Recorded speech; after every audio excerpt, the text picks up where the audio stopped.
Hello guys.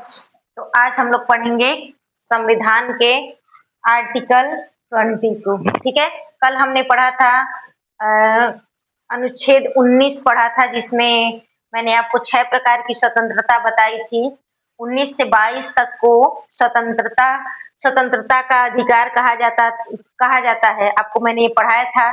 14 से 18 तक को समानता का अधिकार कहा जाता है और 19 से 22 तक को स्वतंत्रता का अधिकार कहा जाता है। इसमें मैं आपको 3 प्रकार की स्वतंत्रता के बारे में बताऊंगी। मैंने आपको अनुच्छेद 19 के अंतर्गत आपको 6 प्रकार की स्वतंत्रता बताई थी, जिसमें आपको बोलने की अभिव्यक्ति की स्वतंत्रता, मतलब आप कहीं भी बोल सकते हैं। सभा करने की स्वतंत्रता, संगठन बनाने की स्वतंत्रता, कहीं पर भी घूमने की स्वतंत्रता पूरे देश में, जो रिस्ट्रिक्टेड एरिया को छोड़कर, ये मैंने आपको बताया था।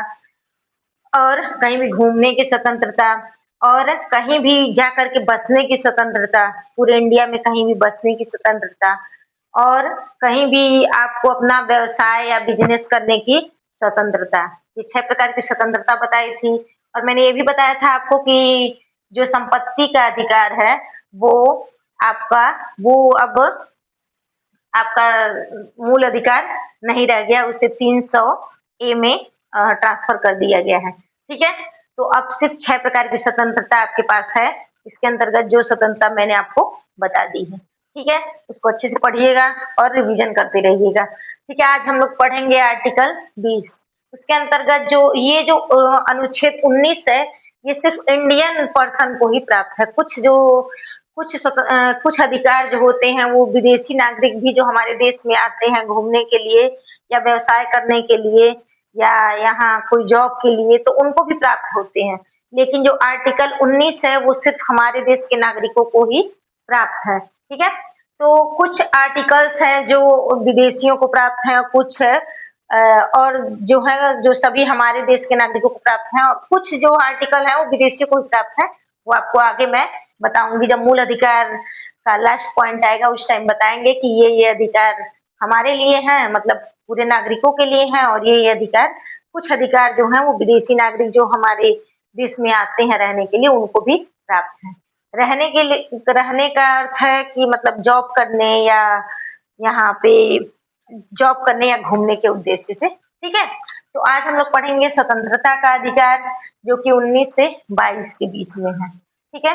तो जो कहीं भी व्यवसाय करने की स्वतंत्रता है, उसके थ्रू जो रेहड़ी पे रेहड़ी पे ठेला वगैरह जो लगाते हैं लोग, वो रोड के किनारे, वो अनुच्छेद 19 के अंतर्गत ही आता है, व्यवसाय की स्वतंत्रता के अंतर्गत ही आता है। तो इसे इलीगल नहीं किया जा सकता। ठीक है।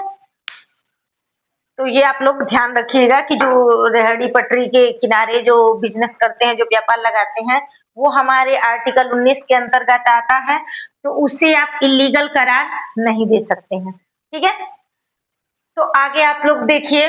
और मैंने बताया था आपको कि प्रेस की स्वतंत्रता भी उसमें इन्वॉल्व है, आर्टिकल 19 में, अपनी अभिव्यक्ति की स्वतंत्रता के अंतर्गत। ठीक है। आज हम लोग पढ़ेंगे स्वतंत्रता का अधिकार, जो कि आर्टिकल 20 से शुरू होता है,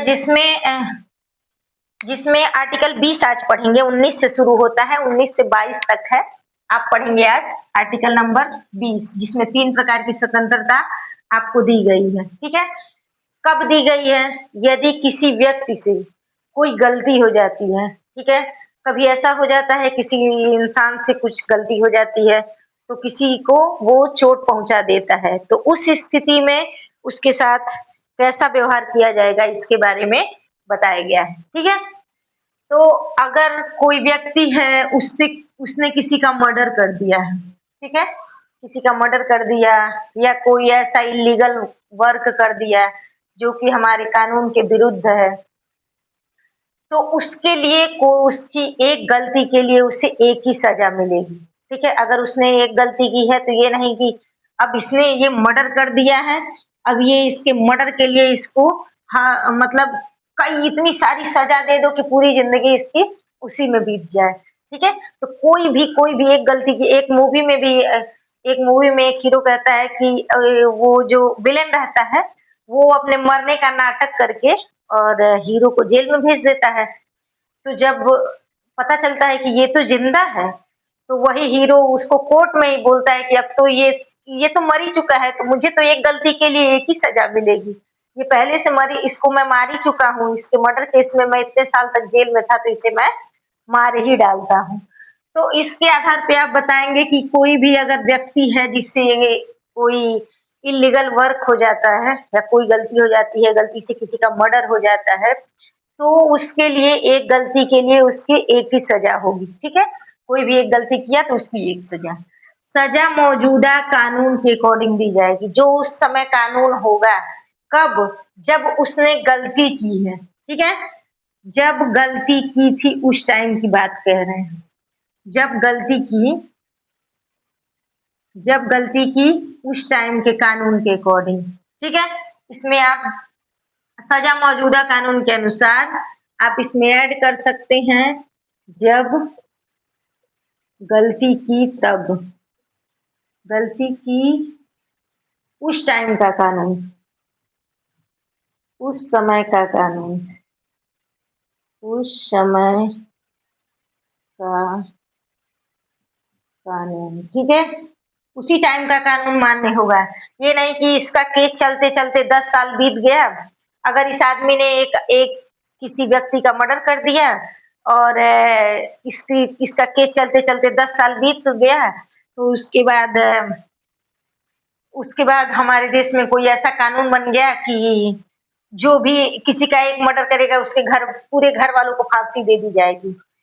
तो उस समय उसमें घर भर को फांसी दे दी जाएगी तो वो मान्य नहीं होगा। उस समय जिस समय उसने गलती की थी उस टाइम का जो कानून होगा उस पे वही लागू होगा। ठीक है? ना ना आगे का ना पीछे का। ठीक है?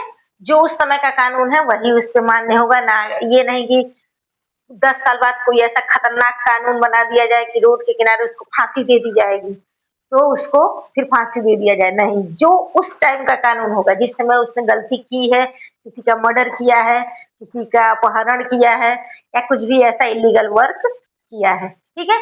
तो उस समय के कानून के हिसाब से सजा दी जाएगी, ठीक है? या पुराने टाइम में भी नहीं जा सकती, पुराने टाइम पे तो माफ कर दिया जाता था, तो माफ कर दो इसे, नहीं, उस समय जो कानून बना हुआ है उसी के अकॉर्डिंग उसको सजा मिलेगी, ठीक है? इतना समझ में आ गया आपको? उसके बाद है सजा के बाद भी मतलब उसने गलती कर दी है और जब तक उसे कोर्ट गुनहगार नहीं मानता है, ठीक है? कोर्ट गुनहगार नहीं मानता है, अगर न्यायालय बहुत लंबा हो जाएगा, आपको शॉर्ट में समझना है। कोर्ट जब तक गुनाहगार नहीं मानता है, गुनाहगार गुनाहगार नहीं मानता है, नहीं मानता मतलब जब तक कोर्ट से सजा नहीं दी जाती है, कोर्ट जब तक ये नहीं कह देता है कि हाँ इसी ने मर्डर किया है और इसे इतने दिन की सजा होती है या इसे उम्र कैद होती है या इसे फांसी, जो भी कोर्ट का निर्णय हो वो कोर्ट का निर्णय, इसे जब तक कोर्ट गुनाहगार नहीं मानता है तब तक वो गुनाहगार नहीं है, ठीक है? लेकिन हमारी मीडिया क्या करेगी उसे इतना ज्यादा दिखा देगी, इसने ये किया वो किया, कि अगर वो अभियुक्त समझ लीजिए, उसे क्या कहा जाएगा? अभियुक्त कहा जाएगा। क्या कहा जाएगा? अभियुक्त। आप मुजरिम नहीं कह सकते उसे, अभियुक्त कहेंगे, ठीक है? मुजरिम का मतलब है कि कोर्ट ने उसे पनिशमेंट दे दी है, अब वो पनिशमेंट अपना भुगतेगा, या वो हाई कोर्ट में अप्लाई करे, सुप्रीम कोर्ट में अप्लाई करे या राष्ट्रपति के पास अप्लाई करे। लेकिन जब तक कोर्ट उसको गुनाहगार नहीं मानती तब तक वो क्या है? अभियुक्त है, ठीक है? और आप सब उसे अभियुक्त कहेंगे, ठीक है? या आरोपी कह सकते हैं, ठीक है? आरोपी कहेंगे, मर्डर का आरोपी, गुनाहगार कोई नहीं उसे कह सकता, ठीक है? अभियुक्त कहेंगे, आरोपी कह सकते हैं, ठीक है? मुजरिम नहीं कह सकते कि ये मुजरिम है, ठीक है? तो जब तक कोर्ट गुनाहगार नहीं मानता है तब तक वो व्यक्ति गुनाहगार नहीं है, वो निर्दोष है, ठीक है? कोर्ट मान जाएगी तो कोर्ट जो भी जज वहां बैठा है और जो वकील वहाँ बहस कर रहे हैं, वो ऐसे ही तो बैठे नहीं हैं। उनके ऊपर जनता का विश्वास है तभी ना वहाँ गई है अपनी बात रखने के लिए कि अब हम पहले ही उसे गुनाहगार घोषित कर दें। तो अगर यदि देखिए ये किस लिए किया जाता है? जैसे आप देखते होंगे कभी कोई मुजरिम पकड़ा गया तो पुलिस उसका चेहरा ढक करके जो प्रेस कॉन्फ्रेंस करती है या जो दिखाती है, उसमें चेहरा ढक करके दिखाती है या कहीं ले जाएगी तो छुपा करके कोर्ट में पेश करना रहता है तो छुपा करके पेश किया जाता है। उसकी पहचान पब्लिक नहीं की जाती है, क्यों की जाती है? क्योंकि उसको जीने का अधिकार है। अगर मान लीजिए वो निर्दोष साबित हो गया, ठीक है? अगर निर्दोष साबित हो गया, तो फिर वो अपनी ज़िंदगी को बेहतर तरीके से कैसे जी पाएगा? नहीं जी पाएगा ना, क्योंकि उसे हमेशा लोग शक की नज़र से देखते रहेंगे। इसलिए उसकी पहचान को क्या किया जाता है? छुपाया जाता है कि उसकी पहचान पहचान उजागर ना हो और ये मुजरिम नहीं है, जब तक कि कोर्ट उसे सज़ा न दे ले, ठीक है? तो आप भी कभी कोई ऐसा व्यक्ति हो जो कि अभियुक्त हो या आरोपी हो तो उसे मुजरिम समझने की गलती ना करें। इससे क्या होगा कि वो व्यक्ति अगर निर्दोष साबित होकर के समाज में फिर वापस आता है तो समाज में उसका जीना बहुत दूभर हो जाएगा। तो आपकी ज़िम्मेदारी है कि अपने समाज का जो माहौल है उसको अच्छा बनाए रखें। तो इसलिए किसी भी व्यक्ति को तब तक आरोपी ना समझें जब तक कि उसका उसका जो जुर्म है वो साबित ना हो जाए, तब तक वो उसको मुजरिम मत समझिए, ठीक है? उसको भी जीवन जीने का अधिकार है, ठीक? इतना आपको समझ में आ गया? लेकिन इसके बाद भी कोर्ट में जब वो सज़ा पा जाता है, उसको मान लीजिए वो दोषी करार हो गया, ठीक है? फिर उसे सज़ा दे दी गई है, उसके बाद भी उसका ख़्याल रखा जाता है। ये नहीं कि अब इसने तो मर्डर कर दिया है, इसकी सज़ा हो गई, अब ये किसी भी सिचुएशन में जिए, इसको छोड़ दिया जाएगा, मरे या जिए इससे कोई मतलब नहीं है, नहीं।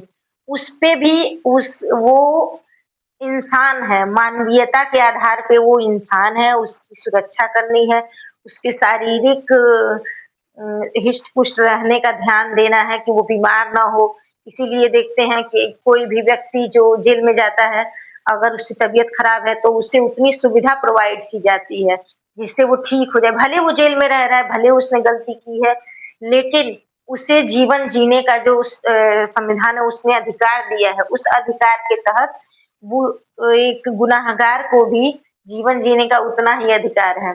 अगर किसी को फांसी भी होती है, जैसे मान लो आज सुबह 7 बजे किसी व्यक्ति को फांसी देने वाले हैं, तो उससे पहले उसका मेडिकल चेकअप होता है। उससे पहले उसका पूरे पूरे बॉडी का पूरा उतना ख़्याल रखा जाता है जितना एक नॉर्मल व्यक्ति का। ये नहीं कह रहे कल तो मरने ही वाला है तो क्या इसकी चिंता की जाए, ऐसा नहीं है। उसको भले फांसी दी जाएगी, लेकिन उसके स्वास्थ्य का ख़्याल रखा जाएगा। पूर्णतः स्वस्थ होने पर ही उसे फांसी दी जाएगी, ठीक है? सरकार मतलब जो कोर्ट है, वो भी मरे को नहीं मारता है, ठीक है? जब कोई व्यक्ति स्वस्थ रहेगा, उसको फांसी भी तभी दी जाएगी, ठीक है? तो फांसी देने से पहले उसकी अंतिम इच्छा पूछते हैं। फिर आपकी अंतिम इच्छा क्या है? क्या खाना चाहते हैं? तो सब चीज़ें करके, पूछ करके और उसके जीवन का पूरा ध्यान रखा जाता है। अगर वो बीमार हो गया तो तुरंत उसको अच्छी से अच्छी ट्रीटमेंट दी जाती है, जिससे वो जल्द से जल्द ठीक हो जाए, ठीक है? तो आप लोग को ये समझ में आ गया बहुत से नेता जो लोग होते हैं उनको जेल में अगर चले जाते हैं, तो वो बहाना मतलब बीमारी का बहाना बना करके और हॉस्पिटल में पड़े रहते हैं और जेल से मतलब बचने का प्रयास करते हैं कि जेल में ना जाना पड़े। अब मतलब जेल तो जेल ही है, मतलब उतनी सुविधाएँ तो रहती नहीं है और जेल में रहना तो किसी को पसंद नहीं होता है, सब लोग आज़ादी चाहते हैं। सब लोग चाहते हैं कि एक कविता है हिंदी में, वो हम आपको कल सुनाएँगे कि स्वतंत्रता मतलब कितनी ज़्यादा प्रिय होती है एक पंछी को ही, जब एक वो पंछी होकर के इतनी स्वतंत्रता उसे प्रिय है, तो इंसानों को कितनी स्वतंत्रता प्रिय होगी। इसी आज़ादी के लिए हमारे बहुत से जाबाज़ जो हमारे देशभक्त थे, उन्होंने वो फांसी पे चढ़ने के लिए भी तैयार हो गए थे, आज़ादी के लिए ही। तो आज़ादी जो होती है, वो प्रत्येक व्यक्ति बहुत प्रिय होती है, प्रत्येक व्यक्ति को आज़ादी। तो कोई भी जो गुनहगार व्यक्ति होता है, उसे जेल में क्यों डाला जाता है? और वहाँ पे उनसे कुछ-कुछ काम कराया जाता है, कुछ-कुछ वर्क सीखने के लिए दिया जाता है, कुछ-कुछ वहाँ पढ़ने के लिए, उनका मन परिवर्तन करने के लिए, वो सब समाज से कट जाएँगे, वो समाज से कटे रहेंगे, अलग रहेंगे, एकांत मिलेगा तो उन्हें सोचने का मौका मिलेगा कि ये कार्य उन्होंने क्या किया है, गलत किया है और पश्चाताप होगा, पछतावे के लिए और पश्चाताप से ही हम अपने मन के जो भाव हैं उन्हें बदल सकते हैं, ठीक है? तो ये आपको समझ में आ गया। तो इसके अकॉर्डिंग है आपको आर्टिकल 20 में 3 प्रकार की स्वतंत्रता हमें दी गई है। कोई भी गलती करेंगे उसकी मतलब कोई एक गलती के लिए एक सज़ा होगी। सज़ा उस टाइम के कानून के अकॉर्डिंग होगी, ना आगे की कोई कानून मान्य होगा, ना पीछे का कोई कानून मान्य होगा। अगर मान लीजिए 2008 में किसी ने कोई मर्डर किया है, ठीक है? तो 2008 के कानून से ही उसे सजा दी जाएगी, ठीक है?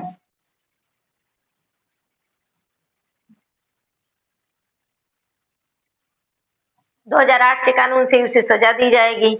सजा के बाद भी उसे आप मुजरिम नहीं कह सकते हैं, ठीक है? उसे सिर्फ अभियुक्त कह सकते हैं। अभियुक्त कहेंगे, मुजरिम नहीं कहेंगे, ठीक है?